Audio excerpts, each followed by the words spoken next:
All right, my loves. Here we are, second round for today. So I just recorded day 10, and this is day 11.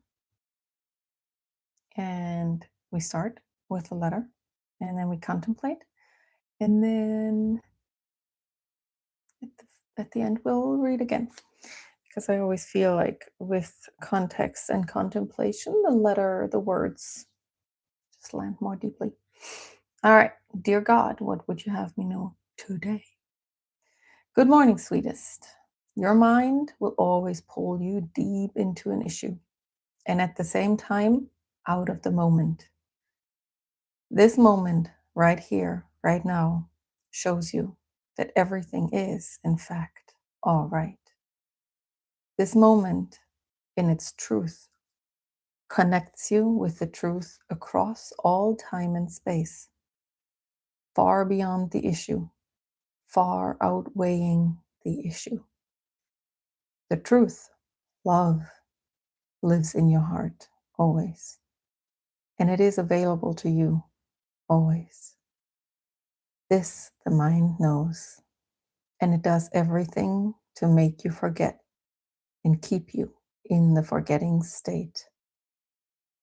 It even manages to make you think your heart is stupid, love is stupid, and it works. Can you believe it? This is the forgetting. This is the losing yourself in judgment.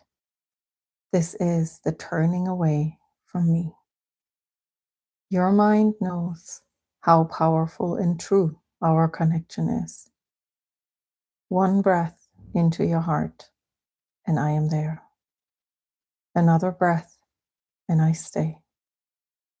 A kind word to the other, and I am with him too. This is the work, my love, and I am always here to help you. Love, always, God. Lovely. Isn't that lovely? Okay, so I wrote this morning and I've been contemplating it since then. And what came through, which I have noticed, experienced so many times, is that the mind, and when, especially in moments when the mind tenses up and like gets lost in a in a weird thing, like where we're involved or something's going on around us, and like we're losing ourselves in like, okay, so who's right, who's wrong? That reality is a completely different reality than the reality when we open our hearts and when we live heart first. And the moments where I have just noticed this and experienced, felt this so deeply, were moments where I would obsess over a thing, a question, something, I don't know, like when I felt like I have to make a decision, or I have to find a solution, or I'm just like my mind would just spin around something. And I have this powerful tool to bring me back to my open hearted self. And there are many ways to do that, and different things work for different people. And what works for me and what's extremely powerful, very effective, is breath work. And I am a trained breathwork practitioner myself, and I have resources where I can, well, one, the skill, and then resources too, where I can guide myself through a deep breathwork session. And it's a full hour.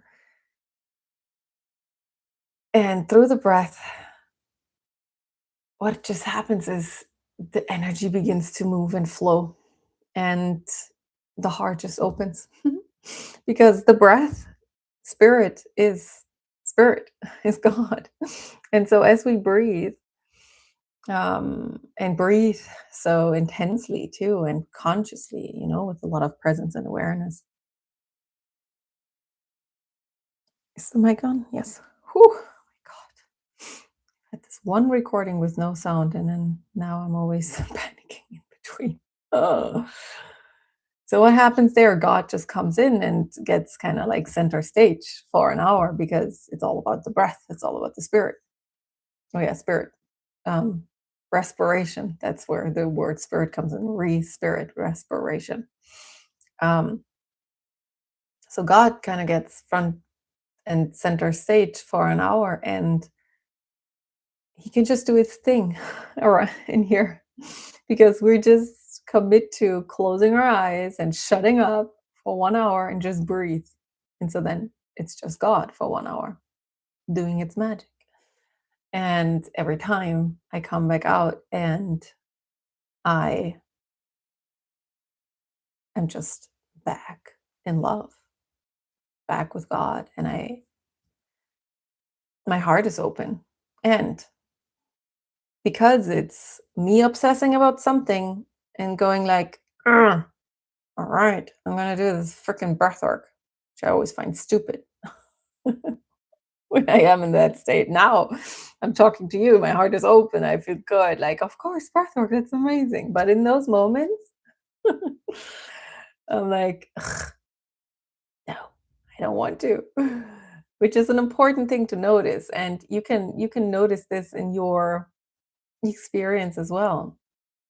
The loving thing to do, the smart, wise body thing to do in moments where our mind is just holding us captive, it takes some power, some decision making power, because it seems stupid. That's at least how it is for me.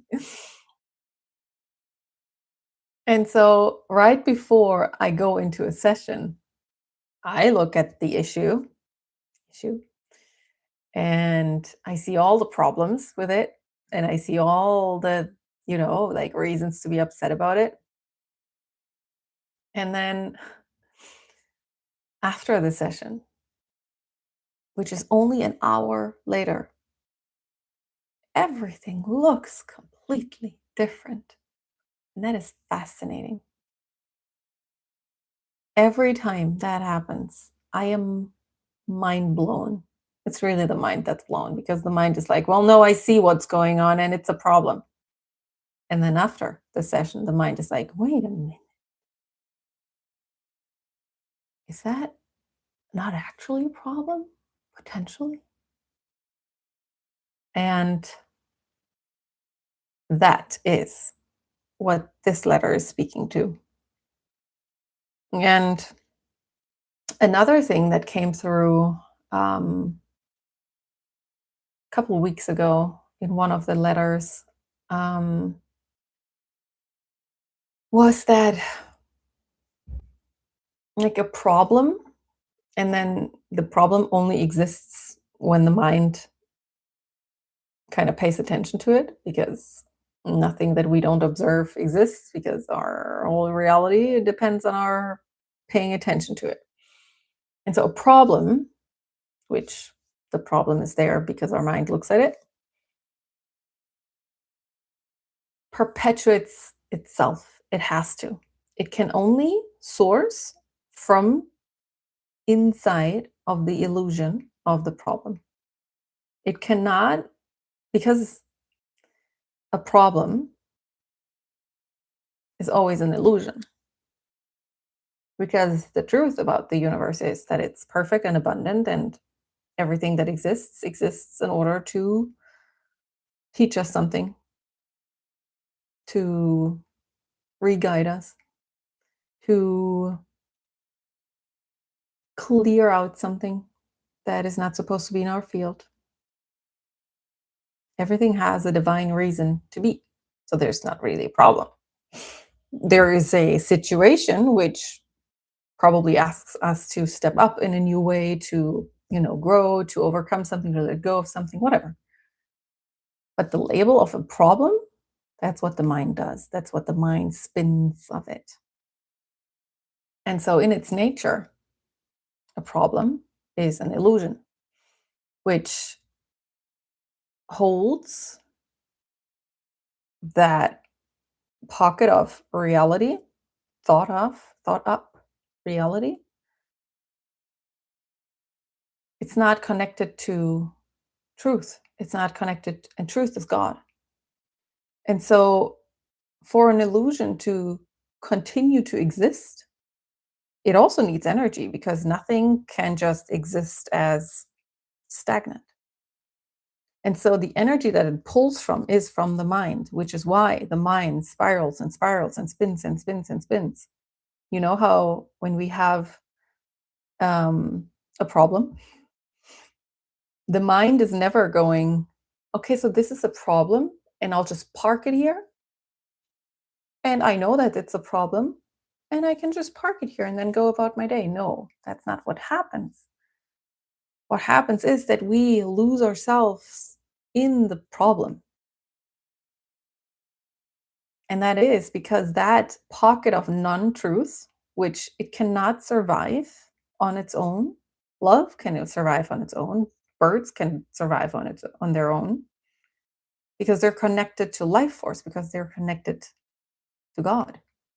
But an illusion, a non-truth, cannot get new energy from anywhere.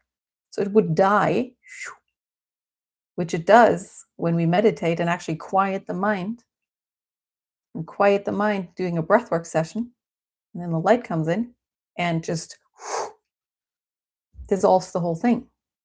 But in order for the illusion to keep existing, it needs to pull energy from the mind and spiral it, spiral it, spiral it. Okay, look at it from this angle, look at it from that angle. And did we think about that yet?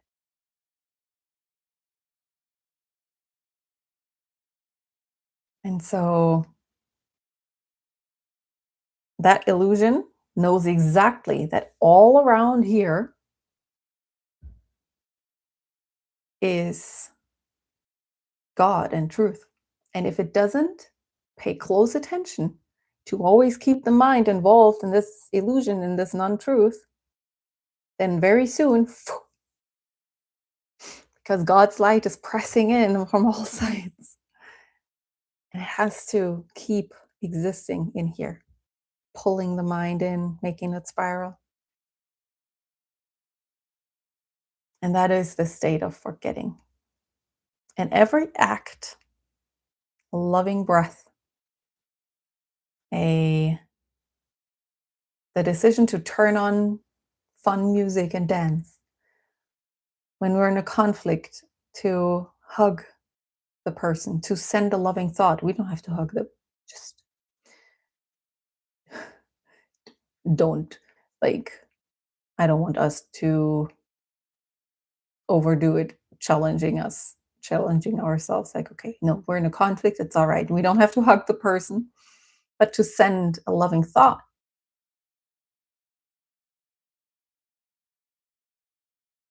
Even extend a loving word. Any of those actions. And the mind does everything so that we find that very stupid and hopefully not choose it. Because if we do, God's love, God's light can come in and the thing can't exist anymore. And so, what I have actually started practicing now, this also came through in one of the letters. It seems as if they're all connected. God goes, girl, this is an intricate, perfectly designed string of letters which you're receiving right now. Are you really surprised? Okay, no. So,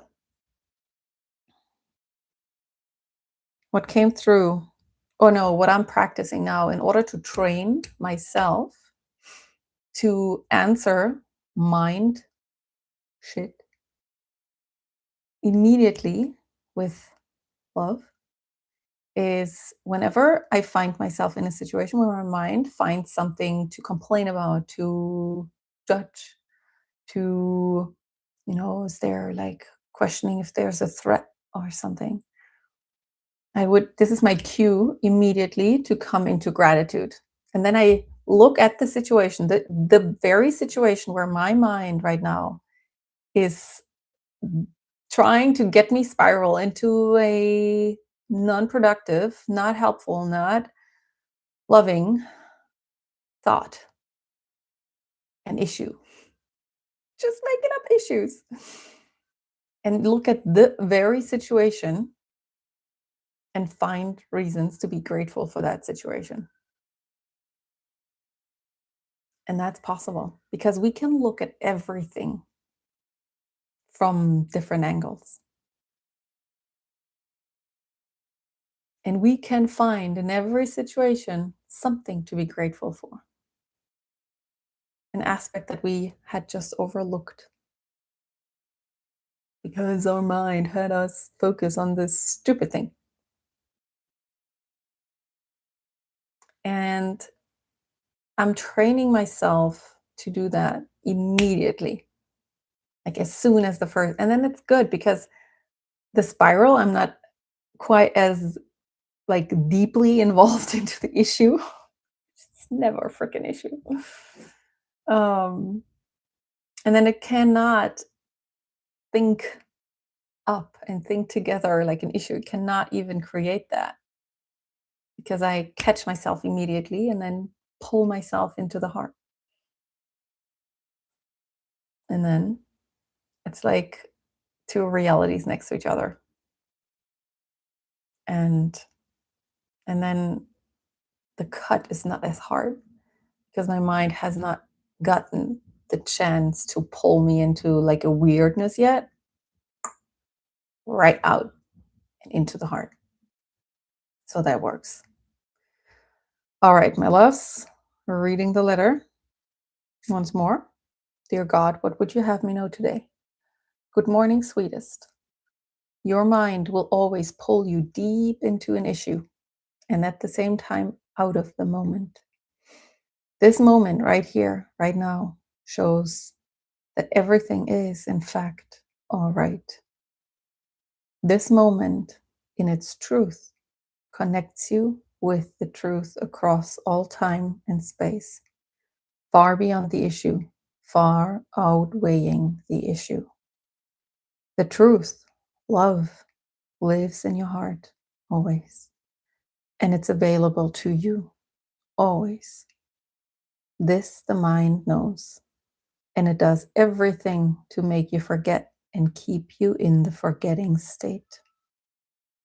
It even manages to make you think your heart is stupid, love is stupid, and it works. Can you believe it? This is the forgetting. This is the losing yourself in judgment.